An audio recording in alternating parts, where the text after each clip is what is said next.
Nós vamos pegar nossas Bíblias, você que tem a sua Bíblia, para nós estudarmos rapidamente, aproveitar. Isaías capítulo 51, se você tem a sua Bíblia, nós vamos pegar Isaías, capítulo de número 51. Nós vamos ler os versículos de números, versículo 1 e o versículo 2. Isaías capítulo 51.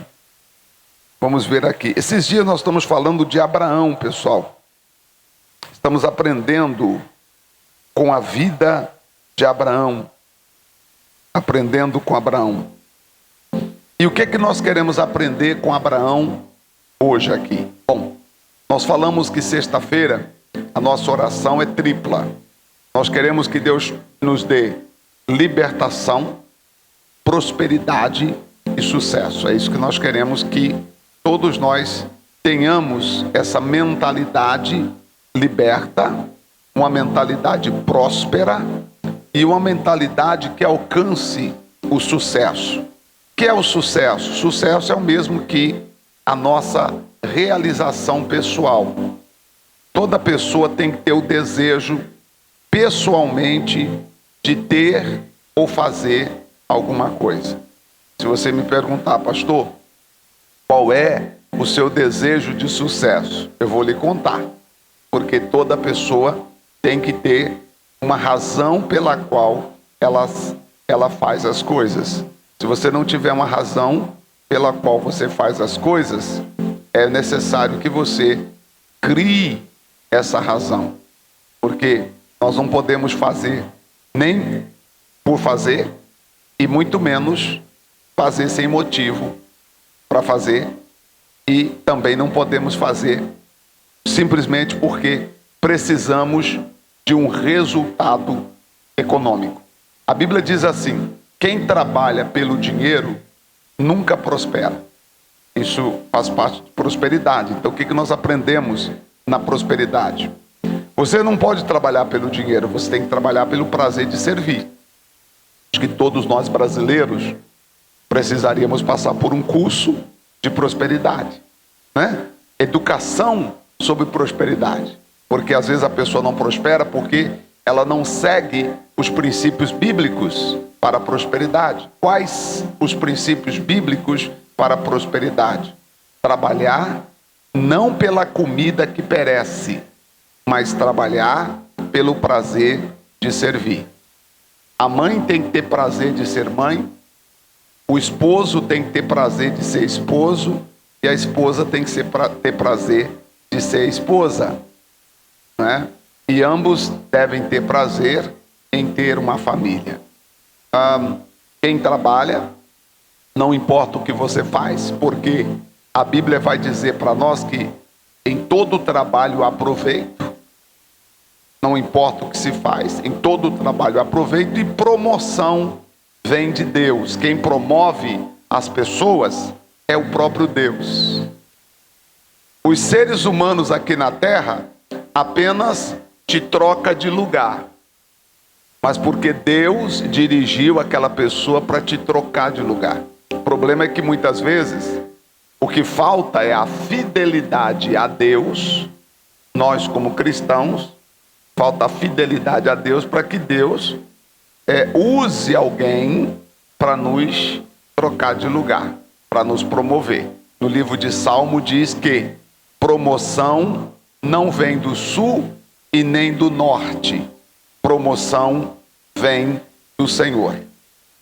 Pastor, eu queria que a minha empresa prosperasse. Eu queria que a minha empresa fosse promovida. Eu queria que o meu trabalho, embora seja pequeno, eu queria que ele fosse promovido. O que eu tenho que fazer? Sim, você precisa trabalhar pelo prazer de servir. Trabalhar pelo prazer de servir. Trabalhar pelo prazer de servir. Troque a necessidade pelo prazer de servir. Infelizmente, colocaram na nossa cabeça já desde muito tempo que nós trabalhamos porque nós temos muita conta para pagar. E nós trabalhamos porque, aliás, se perguntarmos assim para as pessoas: vem cá, por que você trabalha? A primeira resposta é: se eu não trabalhar, quem vai pagar as minhas contas. Talvez até você que está aqui agora sentado, se perguntar para você, antes de eu explicar, por que você trabalha? Fala, pastor, eu tenho 8 cabeças lá em casa, tenho 3, tenho compromissos, tenho responsabilidades, eu tenho contas, além da água, da luz, do gás, da internet, da comida que tem que se colocar na mesa. E aí, se eu não trabalhar, como é que fica a minha situação?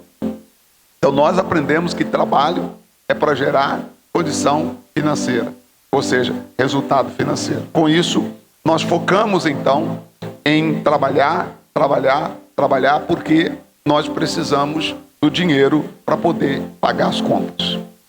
Aí, quando nós lemos a Bíblia, isso aí vale para todos, aqui é uma aula, tá? É uma aula sobre prosperidade para vocês. Quando nós lemos a Bíblia, nós encontramos um homem chamado Salomão, que foi o homem mais rico que já existiu na face da terra. E nem um dia sequer Salomão trabalhou pelo dinheiro. Pelo contrário, quando ele assumiu o reino, a primeira oração que ele fez foi: Senhor, me ensina a cuidar do teu povo. Porque é um povo muito grande, é o teu povo, e bendito seja o Senhor que me escolheu, engrandecido seja o teu nome que falou com meu pai Davi e me escolheu para ser o rei. Porém, eu não tenho condições. O que eu vou fazer? Como eu vou cuidar do teu povo? Me dê sabedoria, porque o meu alvo é cuidar do teu povo. Meu alvo é ajudar as pessoas que precisam de ti. Por favor, me dê esse entendimento. Me dê sabedoria, me dê conhecimento para que eu possa cuidar do teu povo. Deus ficou tão impressionado com a oração de Salomão, que o próprio Deus disse assim: Salomão, eu pensei que você ia pedir a morte dos seus adversários. Eu pensei que você ia orar pedindo para ter muito sucesso, para sentar no trono e reinar como o grande rei, filho do homem segundo o coração de Deus. Eu pensei que você ia se encher de orgulho, de, saber que você é o rei, não é? O primeiro rei, né, assim, nessa linhagem de Davi. Agora você me pede sabedoria para cuidar do meu povo. Você me pede entendimento para guiar o meu povo para a direita, para a esquerda. Estou impressionado com você, Salomão. E vou dizer mais. O que você pediu, eu vou dar. Eu vou te dar sabedoria, vou te dar entendimento e vou fazer você conseguir cuidar do meu povo. E ainda mais, o que você não pediu, eu vou dar. Eu vou te dar prosperidade, eu vou te dar riquezas, eu vou te dar honra. Porque eu vi que o teu coração não estava primeiramente nas coisas materiais. Isto quer dizer o quê? Como a gente resume isso? Trabalhar pelo prazer de servir. Abraão também foi esse homem. E muitos outros na Bíblia, nós vemos que trabalharam pelo prazer de servir. A cultura nossa de prosperidade, a cultura brasileira sobre prosperidade está errada. Se você examinar a vida de quem está prosperando, de quem está crescendo, você vai perceber que ninguém dos que estão crescendo, prosperando, literalmente, eles trabalham por causa do dinheiro. Eles trabalham pelo prazer de entregar um produto, eles trabalham pelo prazer de deixar alguém satisfeito, de alguém sair do seu estabelecimento ou do contato que teve seja com um funcionário ou com um colaborador, que seja feliz. Essa empresa me atendeu, me ajudou. Nosso prazer é servir. Então, quando você tem prazer em servir, é aí que Deus te abençoa. Veja se não está faltando na sua vida, talvez, motivação para você fazer o que você está fazendo. Trabalhai, disse Jesus, não pela comida que perece. Não trabalhe porque você tem contas a pagar. Não trabalhe porque você... Não fique pensando sempre nas coisas. Mesmo quando você estiver na pior dificuldade, foca em Deus. Diga: Senhor, se eu não tenho outro motivo para dizer, então eu vou dizer que tudo que eu faço é para a honra, é para a glória do teu nome. Eu preciso aprender isso. Então, quando eu pego a Bíblia, pessoal, e olho para a Bíblia, e aí eu vou, por exemplo, em Isaías, capítulo 51, aqui nós vamos ver o próprio Deus fazendo uma declaração que me chamou a atenção. Por quê? Nós vamos dizer. Por que me chamou a atenção? Isaías, capítulo 51, versículo 1 e 2. Se você tem a Bíblia, eu sugiro uma leitura. Isaías, capítulo 51, versículos 1 e também o versículo 2. Vai dizer assim para nós. Que interessante. Por favor, pega a sua Bíblia. Se você tem, essa leitura seria muito importante se você fizer conosco. Diz assim, versículo 51. Ouve-me, vós, os que segues a justiça, os que buscais ao Senhor. Você se enquadra aí? Lendo de novo. Ouve-me, vós, os que segues a justiça, os que buscais ao Senhor, os que segues a justiça e os que buscam ao Senhor. Se enquadra entre estes que seguem a justiça e que buscam a Deus? Você está aqui para quê? Para buscar a Deus? Então diga amém. Aí ele vai dizer: olhai para a rocha de onde fostes cortados e para a caverna do poço de onde fostes cavados. Aqui Deus está fazendo uma menção e Ele está chamando a nossa atenção para uma grande palavra que Ele mesmo disse para Abraão. Mas antes de eu falar de Abraão, eu quero que você entenda uma coisa. O Senhor Deus, quando o povo estava no deserto e eles precisavam de água para beber, porque o deserto não tem água, a Bíblia fala que de repente Moisés encontrou a rocha, uma rocha, e ele tocou naquela rocha e a rocha trouxe água para todo aquele povo beber. Paulo, depois explicando lá em Coríntios, diz: aquela rocha era Cristo. Veja, qual era a necessidade do povo no deserto? Água.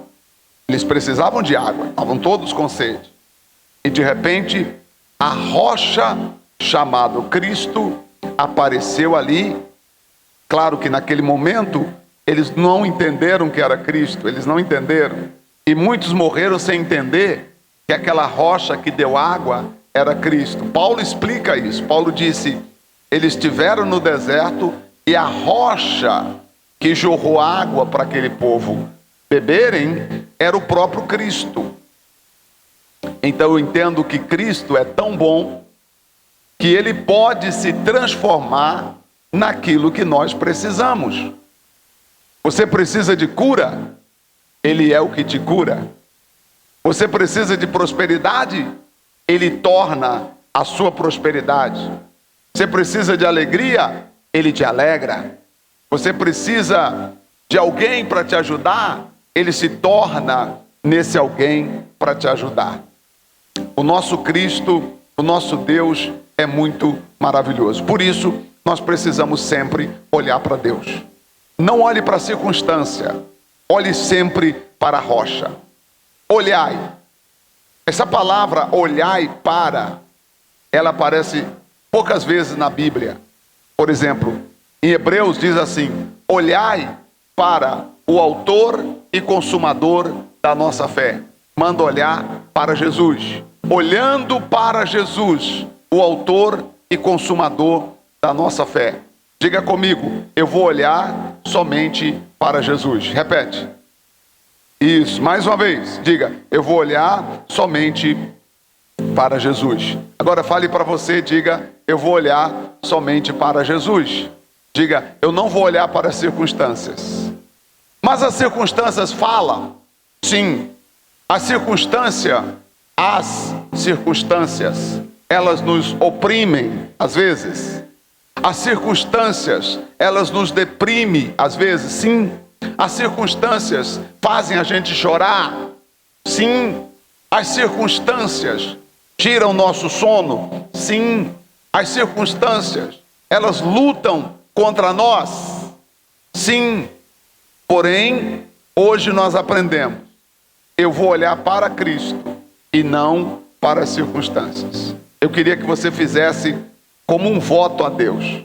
Faça um voto a Deus. Diga assim, eu vou olhar para Deus e não para as circunstâncias. Eu vou olhar para Cristo Jesus e não para as circunstâncias. Talvez a circunstância que você está enfrentando agora é na família, é na saúde, é mesmo na vida econômica, necessidade de uma libertação, tua mente está pesada, teu corpo está pesado, os pensamentos não estão em harmonia, você está tendo pensamentos trocados, tem hora que você pensa uma coisa que não era para pensar, e aí todas estas coisas representam as nossas circunstâncias, e nós devemos olhar para Cristo Jesus. Olhe para Jesus. E aí a segunda coisa que me chamou a atenção está no verso 2. Se você me acompanha, por favor. Estou lendo Isaías 51, versículo de número 2 agora. Diz assim: olhai para Abraão, vosso pai, e para Sara, que vos deu a luz. Porque ainda no tempo em que eles eram um só, eu o chamei, abençoei e multipliquei. Isso aqui é importante. Eu quero ficar um pouquinho com você no verso 2. Está dizendo, olhai para Abraão, vosso pai, e para Sara, que vos deu a luz. Porque ainda no tempo em que ele era um só, eu o chamei, abençoei e multipliquei. Claro, pessoal, por que está dizendo, olhai para Abraão, vosso pai? É porque aqui Deus estava falando literalmente para os filhos de Israel. Entenderam, sim ou não? Tá? Aqui Deus está falando para os filhos de Israel. Por isso ele disse, olhai para Abraão, vosso pai, porque ele estava falando para os filhos de Israel. E o que é que esse texto tem a ver conosco? Muito. E o que é que nós podemos aprender com esse texto? Primeiro, nós temos que aprender com aquilo que Abraão fez. Como Abraão creu. Como Abraão viveu. E o que fez Abraão. O próprio versículo está explicando, ou nos dando a entender, as qualidades de Abraão. Então, o que é que nos ajuda nesse texto? As qualidades de Abraão. Primeira qualidade de Abraão, quando Deus falou. Bom, primeiro, eu já disse no capítulo 15, que Abraão dizia, Gênesis 15, Abraão dizia assim, eu vou morrer sem filhos, porque eu já tenho 75 anos de idade e a minha esposa é estéril. Está lá no capítulo 15 de Gênesis. Se você quiser me acompanhar, eu faço uma leitura rápida para você ver. Gênesis 15, 2. Deus aparece para Abraão. E Abraão então argumenta com Deus dizendo assim. Mas antes de Abraão argumentar, Deus aparece e diz assim, Abraão, eu sou a tua recompensa.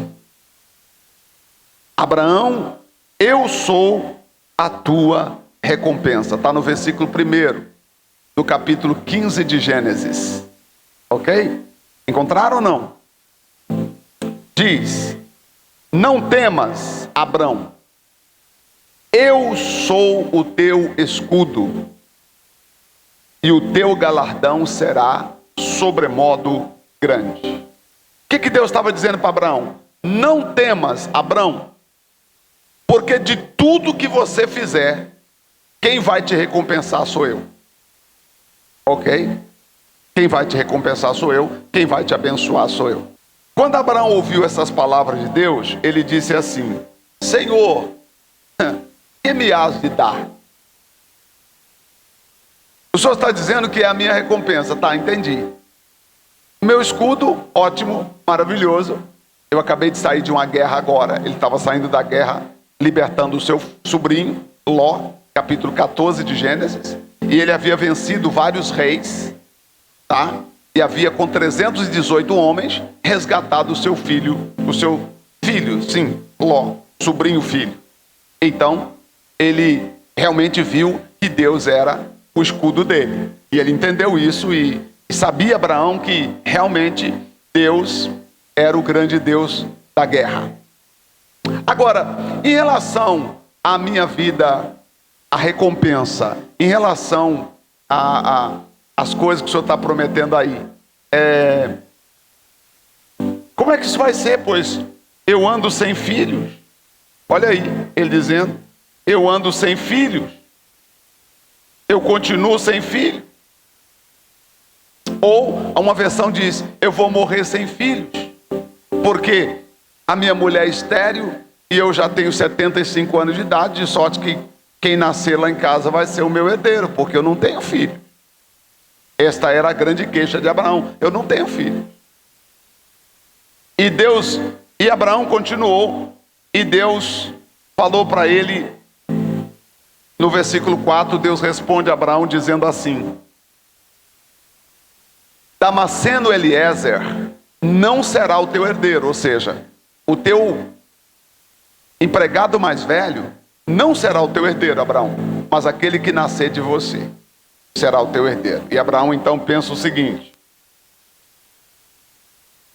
e Deus então leva Abraão para fora e diz assim: conta as estrelas, se você puder. E ele não pôde contar as estrelas.